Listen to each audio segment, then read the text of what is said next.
nachos, amigos, and welcome to Record Breakers, a music podcast where a group of friends share music with each other, an album at a time. It's like a little book club for music. Fun time had by all.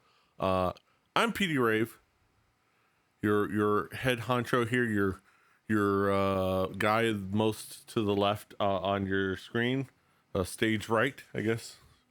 Here with me is my team, my squad, my crew. We've got David. Buenos tacos, muchachos. And we've got Drew all the way at the end.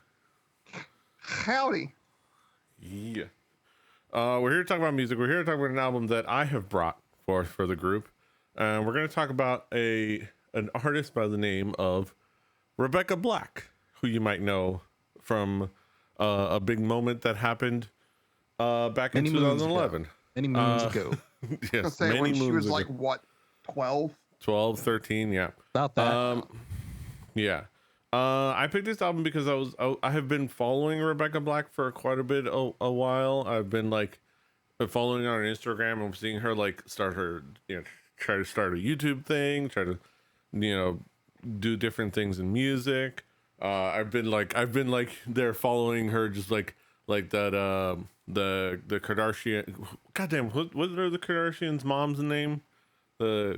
Which is Kourtney Jenner? Yeah. Caitlin. Yeah.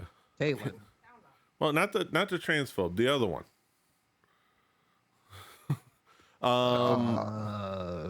Yeah, man. You're asking the wrong crowd. But the meme of like, "You're doing great, sweetie." That's been me. Like the holding the camera going, "You're doing great, sweetie." I've just been following her kind of like just grow, and she's watch her release like a whole ass EP, then like start YouTube, and then like start collaborating with other artists, do a remix of Friday with Dorian Electra and Big Freedia. I know who they are. 303. And doing a lot of like collabs and kind of like building a sound, and eventually she released a full-length album. I've been waiting for her to release a full-length album. Like I've been waiting for her to release one so I can bring it on here just to like be like, hey, Rebecca Black is still doing things. Here it is. And I'm glad we finally get a chance. But let's talk about y'all's expectations. David, what did you expect? What were you thinking coming into this album? Aside from my typical why, I was expecting a pop album from a young pop artist who has had a very interesting, albeit very brief life. No need to drum up the old stories about Miss Black and her affinity for the last day of the American work week. We've all been there before. Mm-hmm. So I was interested in moving forward, in seeing what she had to say. Mm-hmm. Drew, what expectations did you have coming into this album?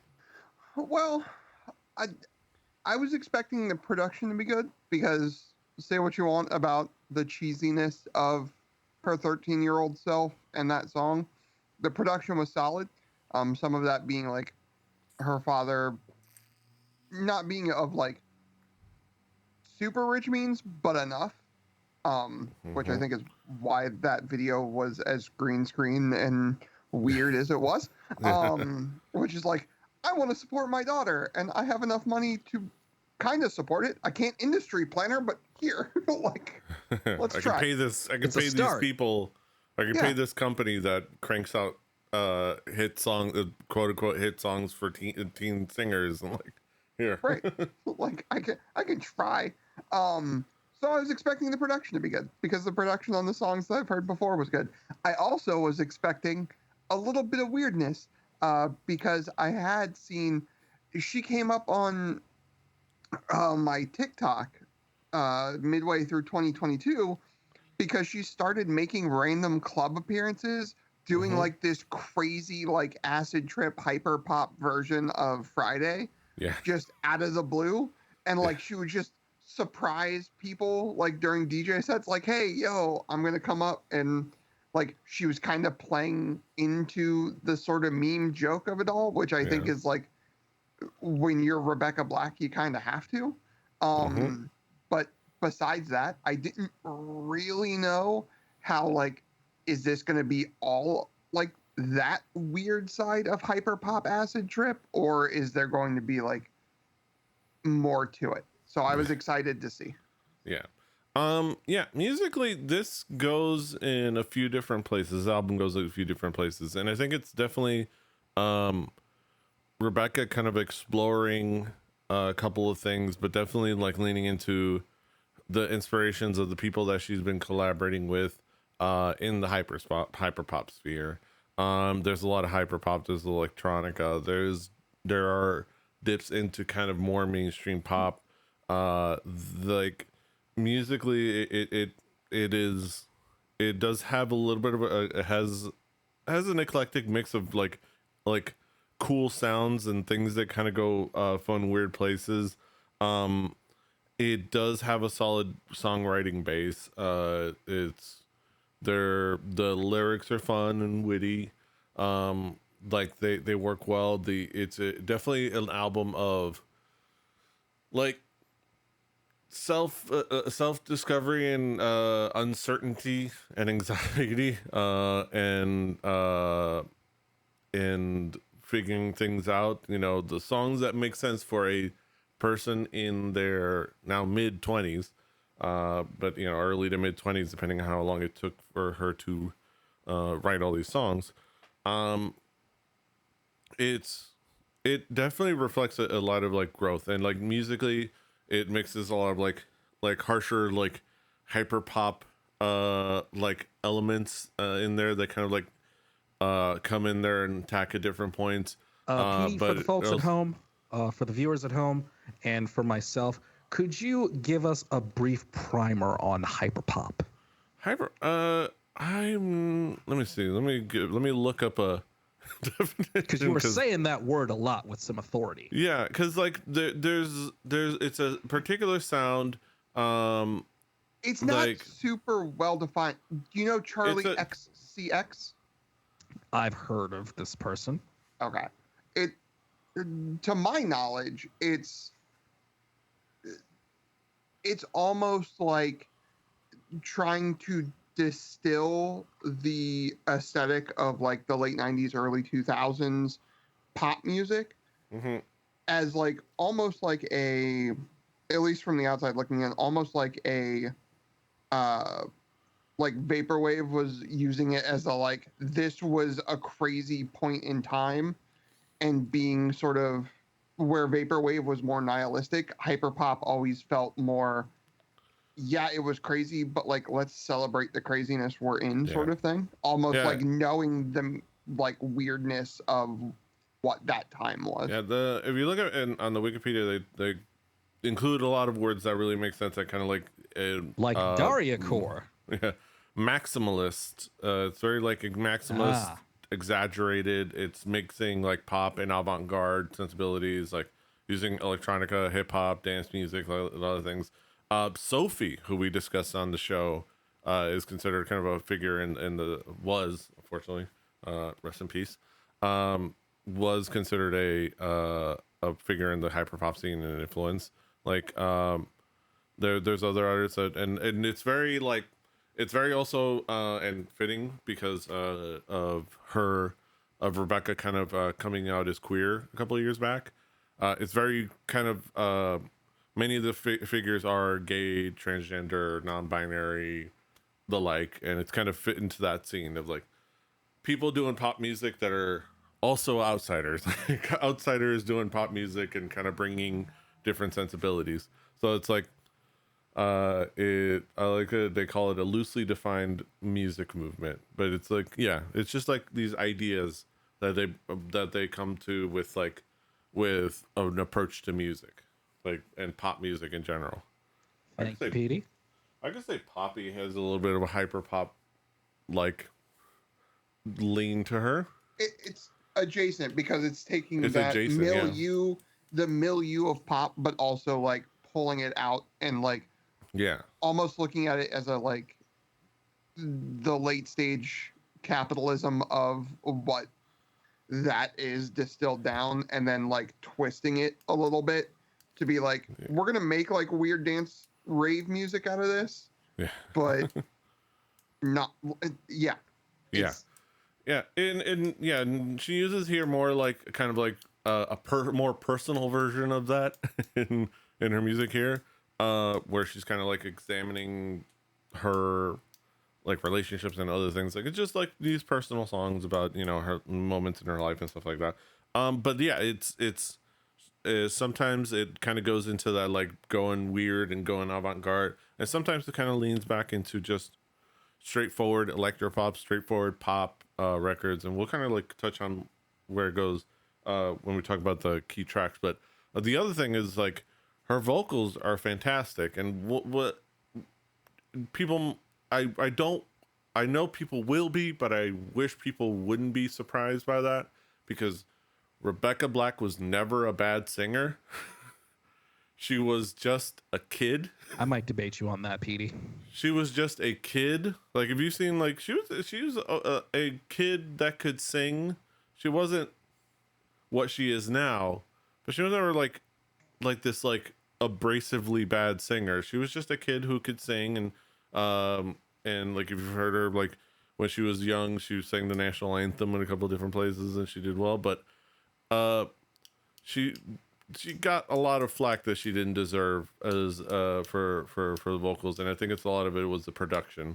But she acquits herself even more here, which with a really nice performance throughout, like that kind of really fits exactly the sound that she's going for in this album. All right, let me ask you guys, David, well, how would you describe this album musically? I would describe this album as an attempt to make kind of a dark pop album with some hints of electronica and the occasional sprinkling of trip hop, and with a lot of production. A lot of production. Mm-hmm. A lot of production. Not that that's necessarily bad or good. It's just, it is a very, very, very produced record. But I'm getting the idea that that's kind of the point. Mm-hmm. Yeah. Drew, how would you describe this album musically? So like I said, the production was amazing. Like I said, I've heard snippets of this like sort of weird avant-garde, like hyper poppy new rave sort of club banger Rebecca Black, and it's always been fun. That's here. But sorry, you're gonna get it out of me. The range was not what I was expecting. I knew she had talent, like she could carry a tune, but the times I've heard the snippets, and of course when she was a child, it was auto-tuned and like the newer stuff sort of chopped and screwed like you would get on something like that, right? But her voice is really, really solid on this entire thing. Like the range is good. She's like hitting and sustaining well. But also the beats are great. The tone of every song feels like there's a purpose behind it, which sometimes I feel like in these types of genres you don't get as much thought, I guess is the best term to use, which is unfair because I know hard work goes into these for everybody, but it's sometimes like, oh, what would sound cool in the milieu, and not like what would sound right with what I'm trying to say in the milieu, which I give her credit for that. And it's kind of simple in a lot of ways too. Um, I there's part of me that like wishes she didn't have that burst of like meme fame back in her childhood. Um, because there are things that she said on this record. Um, and there's things that she wants to say. She's come out like heavily for LGBTQ issues. She's come forth and like said a lot of things about how people view that side of things. And I think, and how people sort of chew up and spit out sort of people in the community sometimes for views and things like that. And I think that's really great. Um, and I think if this was where she started, right, there wouldn't be a question of, oh, we're going to have, like, we have to talk about, like, this weird childhood that she had. We would just be talking about her in the same breath as, like I said earlier, Charlie XCX or 100 Gex or what have you, that's coming out in this, like, weird new avant-garde pop thing that's happening. Mm-hmm. Yeah, and as we kind of like dive into, and we're gonna dive into like the specific tracks. I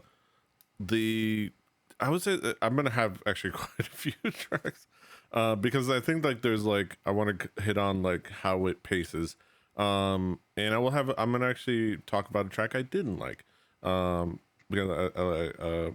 I figured there's kind of give a balance, but and because I need to, we'll start off like right off the bat. I'm gonna steal Drew's bit, and talk about the first song. It's an easy bit. Yes. It starts with just right off the bat. It starts with like her vocals and really establishing it really well.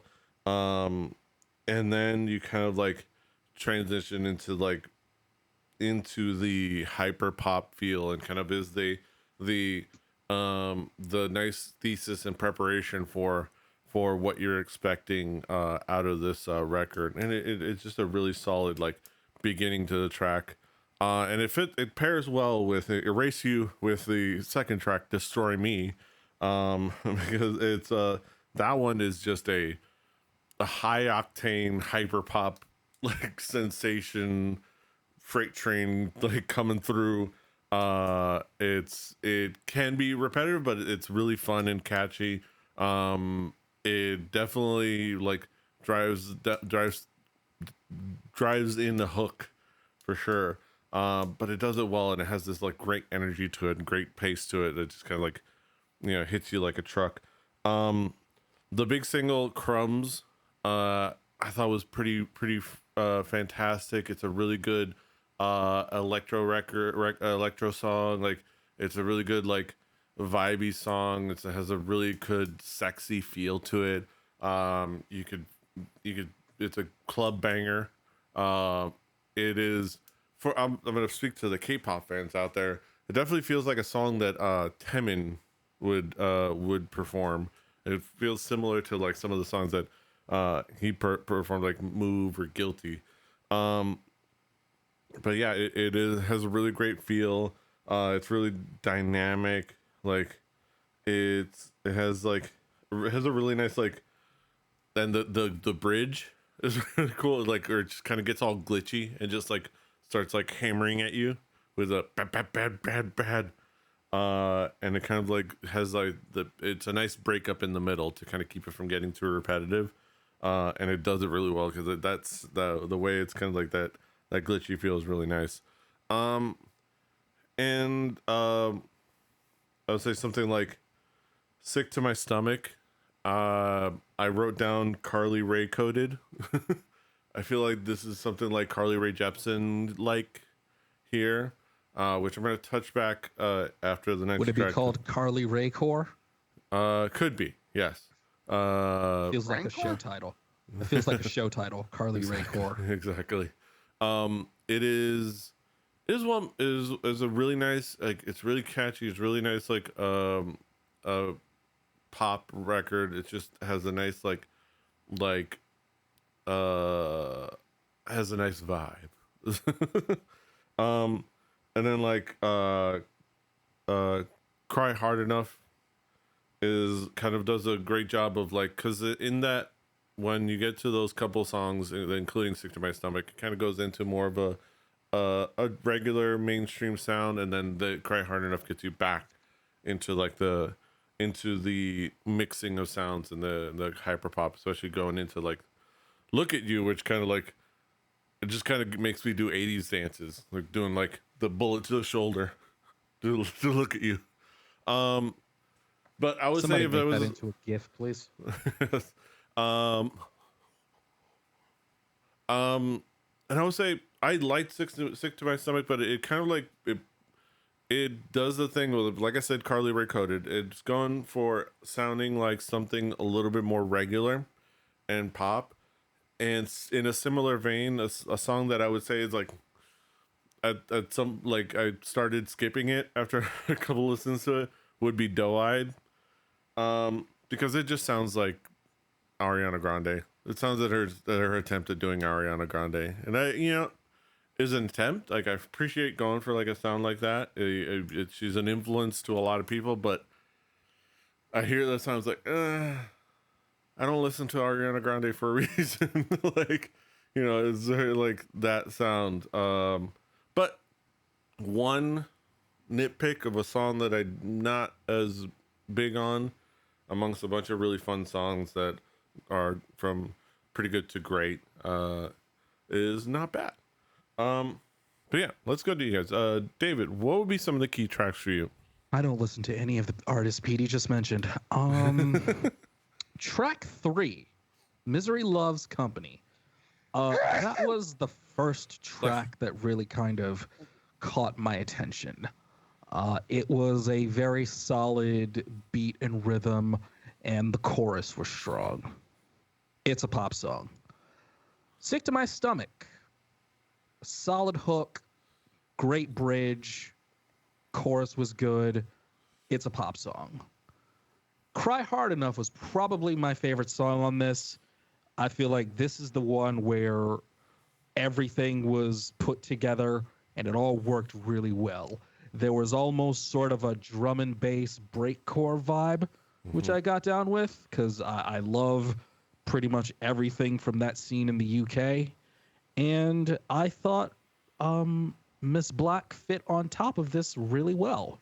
So I think Cry Hard Enough was definitely the standout track. Drew, what would be some of the key tracks for you?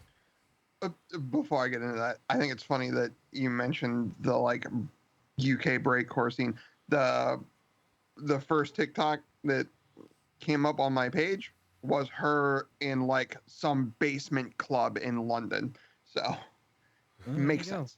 Yeah. Almost like I know what I'm doing. She knows our audience as well, I'll say. Erase You, starting out. The bass comes in and sets a mood for this album. I don't think I would mention this if it wasn't the first track, though. But because it is the first track, and because of the way that it opens, one, letting you hear a strong vocal from Rebecca Black, which is, I think, her kind of saying, like, hey, fuck you guys. Like, that thing I couldn't sing, I can fucking sing. And then going into that bass tone that hits about 20 seconds in, I think is a brilliant, brilliant choice. Misery Loves Company feels 90s dance club to me in all of the ways that I love like 90s dance bangers. If somebody would have told me that this song made it on the Hacker soundtrack, I would have known they were lying because I've seen that movie too many times. But like I would see where they saw that. There's a Would have definite fit like in through line. in the middle of the night with CD compilations. Yes, like the you would hear in the rhythm of the night. Yeah. And then like Misery Loves Company would be the next track. Yeah. the aesthetic and tone of like especially the low end in Crumbs, I think gets a special note because it is the first time in a long time where a low register, like this track was specifically like I noticed when I put these headphones on, put a good pair of headphones on, the bass, like the low tone. When I say bass, I don't mean bass guitar or bass drum. I mean just the low end felt oppressive and just pushing in. And I think it was really cool. I also liked dubstep for a time, so I might be a little broken and wrong, and I can understand that. Liking dubstep is okay. It's liking bro step that's the problem. Fair enough. Yeah. And Performer, that one hit me weird because I feel like she's saying some stuff in that maybe about herself and about maybe others that found themselves taken through the same ringer as she was. So I think that one was kind of like, oh shit, like she has things to actually say like that. Like that was hearing that for the first time made me rethink the entire rest of the record the next time I went through it. I was like, oh shit. Like maybe I should also be listening to the lyrics because she might have things to say and I didn't think about that the first time around.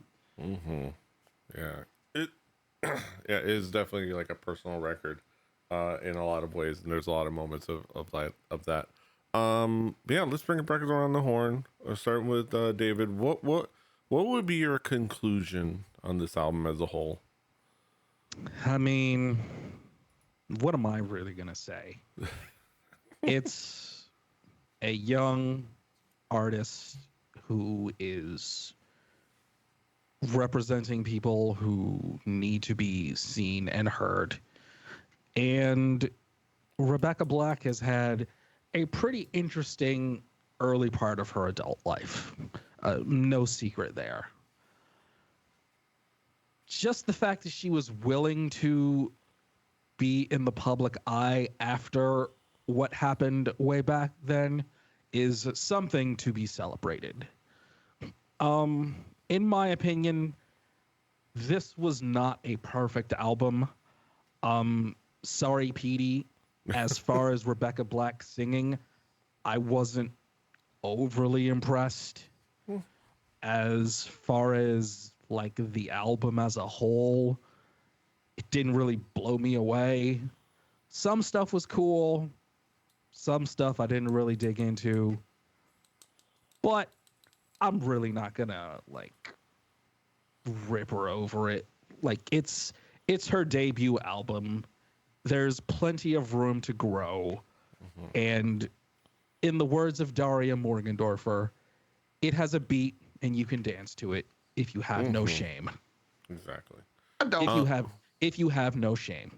Yes. And which we don't. Yeah. Drew. I have a lot of shame. Drew, how would you conclude on this album as a whole? So I can always get behind pop that's not just pop. We did very early on in Record Breakers Pantheon, Art Pop by Lady Gaga. I think eventually, considering she's now in the Rock and Roll Hall of Fame, we maybe need to go back to a Kate Bush. And Kate Bush got weirdly popular because of Stranger Things. Not that she doesn't deserve her flowers. It just was like, oh, Kate Bush is back in the zeitgeist. That's fucking weird. But she deserves her flowers, so I'll let it be. I also love quick aside, I love the moment like people here know her for that one song, but Board Game Club were doing monikers and she was an option and says, oh no, the song was an option. And it went Kate Bush and somebody, because it's a UK thing, immediately went Wuthering Heights. And they went, no, Running Up the Hill, which is interesting. But here we know Running Up the Hill before we know anything else. I might have a bit of a monologue on Kate Bush. But yeah, go on, Drew. Back to where we were saying. But if this is, again, I mentioned 100 gex and the Charlie XCX and Rebecca Black. If this is the way pop music is going, I can't be mad at it. Like,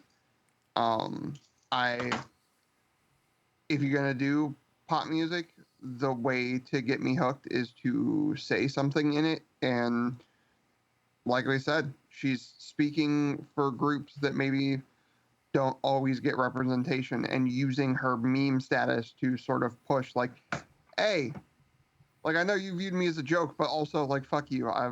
Like, there's shit happening and you should listen. And I think that people doing that, like David said, should be commended. I had a fun time. It's the meaning behind the lyrics, I think, is great and awesome, but also the music's pop. It's popcorn. It's easy to digest, but it's fun to digest, and I think that's great. Yeah, I think like my conclusion would be like I brought this album on because I think it was a really nice look at how much she's grown, and I've been watching kind of like her sound and her like approach to music grow. It's adorable to watch if you look at her Wikipedia and look at her picture from like 2016, and it's like that's a 22-year-old trying to figure out, or no, 2019, that's a 22-year-old trying to figure out life. That for sure, that expression tells it all. But her finding her like new parts of her identity and finding that crazy, going out there and loving to perform and going on tours, really great. Like she's doing a whole like tours and stuff and playing at clubs and stuff, like playing at venues, wielding rhinestone encrusted chainsaws like she's just fantastic. This album is a really solid representation of her growth. I think is it and I think we talked about it. Is it perfect? Is it like no? And I think it doesn't need to be. It's a beginning. I mean, she's had a couple EPs before this, but it's a solid official beginning to an approach. It's also self-released, which is kind of crazy. And it's a nice look at where she is at as a songwriter and performer. There's a lot of really good moments. There's a lot of really good tracks.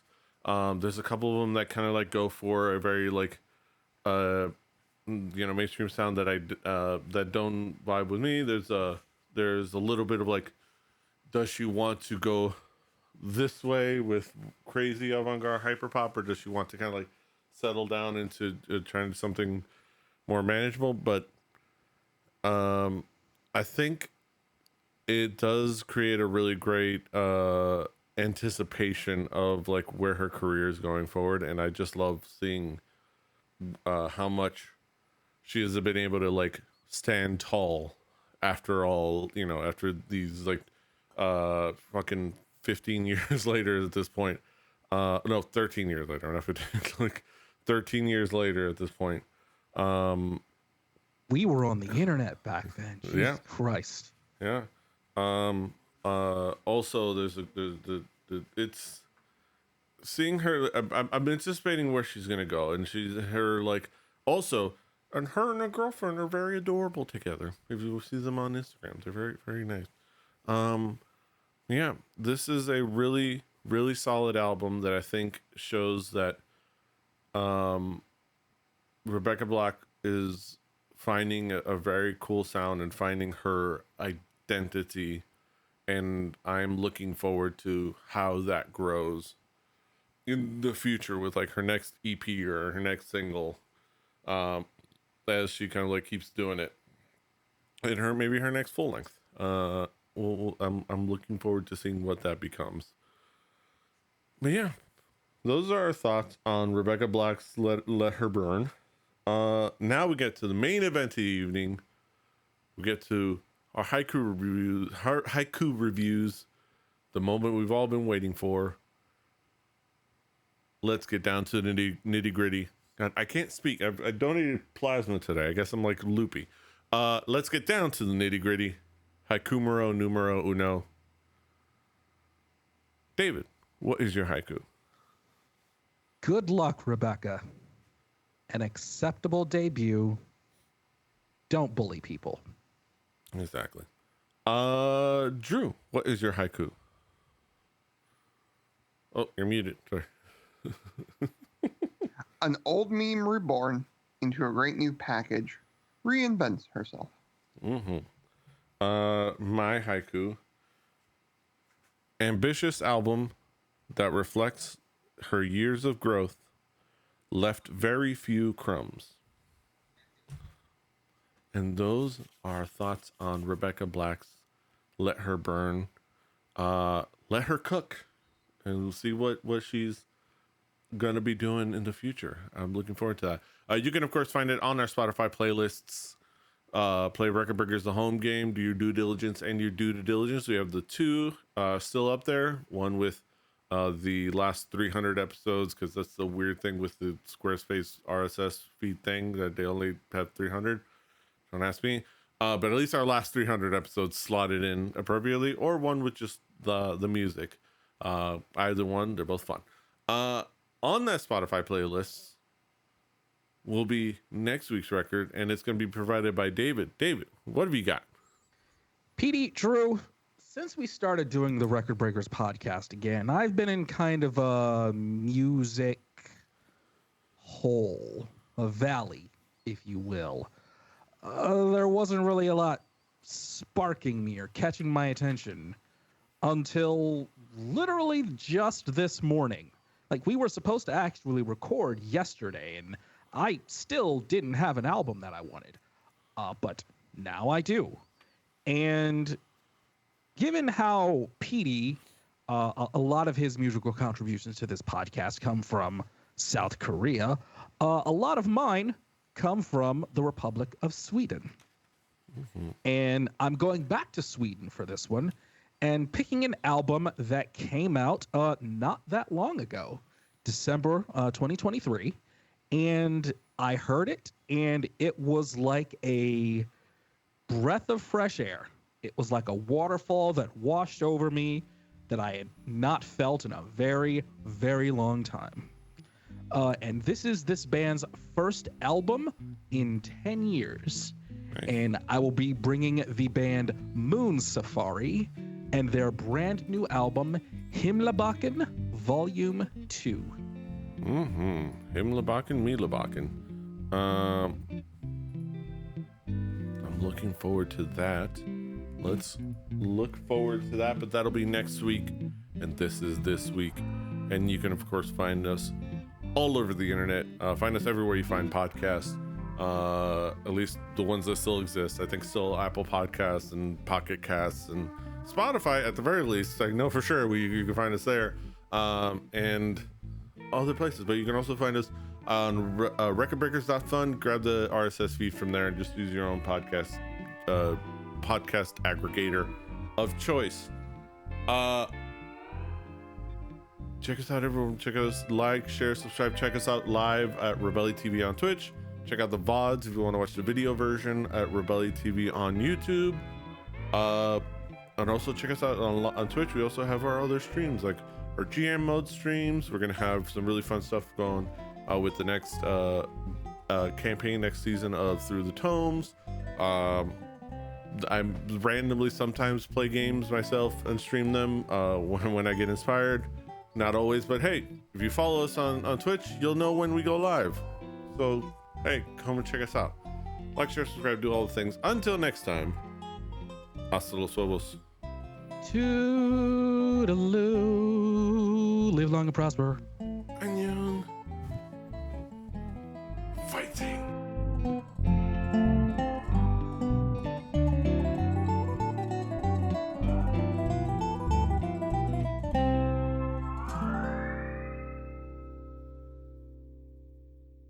Diamond Club hopes you have enjoyed this program.